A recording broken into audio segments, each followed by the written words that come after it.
Kız keldi ak kulpa aynala bak толқиды көңілім ертегі қонна жел соқты сыбырлап мұздарда жарқылдап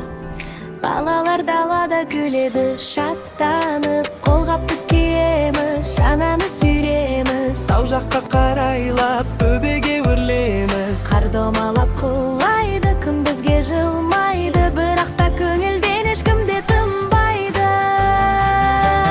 қарлы қыс келді шаттық сыйлады ақ әлемге толды біздің шарды желбіреді қар ұшып барады балалар ойнайды қыс бізге жарады қар қанат қаққан арман қар көңіл толы жалын қарлы қыс келді бізге ән берді би билеп күліп мәре сәре етті